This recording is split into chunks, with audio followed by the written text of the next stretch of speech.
الحمد لله وحده والصلاة والسلام على من لا نبي بعده الذين ضل سعيهم في الحياة الدنيا وهم يحسبون أنهم يحسنون صنعا صدق الله العظيم. محترم معزز سامعین و ناظرین، رجب المرجب کا مہینہ شروع ہوئے. اس مہینے میں 22 رجب کو یعنی اس مہینے کے 22 تاریخ کو ہمارے معاشرے میں کچھ عوام میں ایک رسم مشہور ہو چکا ہے جس کو رجب کے کنڈے کہا جاتا ہے. اس کی حقیقت کیا ہے اور اس رسم کی جو پورا شانی ورود ہے وہ کیا ہے؟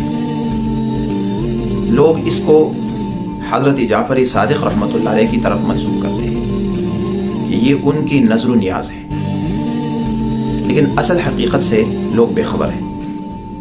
اس کی اصل حقیقت یہ ہے کہ حضرت معاویہ رضی اللہ تعالی عنہ کاتب وحی جو جلیل القدر صحابی ہے، حضرت معاویہ رضی اللہ تعالی عنہ کا انتقال وفات 22 رجب کو ہوا ہے.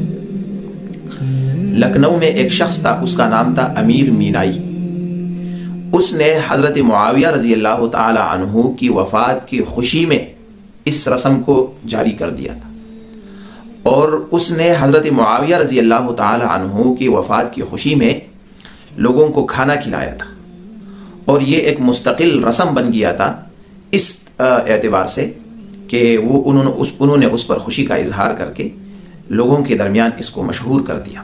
لیکن وہاں پر پھر اہل سنت علماء لوگ اور جو سمجھدار لوگ تھے وہ زیادہ تھے، تو ان کو پتہ چلا تو انہوں نے اس رسم کو فی الحال باہر نہیں نکالا اور کچھ محدود گھروں میں حضرت معاویہ رضی اللہ تعالی عنہ کی وفات کی خوشی میں اس رسم کو جاری رکھا. لیکن انہوں نے پھر کیا کیا؟ پھر انہوں نے یہ کیا کہ حضرت معاویہ رضی اللہ تعالی عنہ کی وفات کی جگہ پر اس پر ایک اور لیبل لگایا حضرت جعفر صادق رحمۃ اللہ علیہ کی، کہ یہ رسم ان کی طرف منسوب ہے یا ان کے نام پر نظر و نیاز ہے. تو یہ بات سمجھنے کی ضرورت ہے کہ حضرت جعفر صادق رحمۃ اللہ علیہ نہ اس دن وفات ہوئے ہیں اور نہ اس دن پیدا ہوئے ہیں، لہٰذا اس کا تعلق حضرت جعفر صادق رحمۃ اللہ علیہ سے بالکل نہیں ہے. ہاں، تو اس کی اصل حقیقت یہی ہے.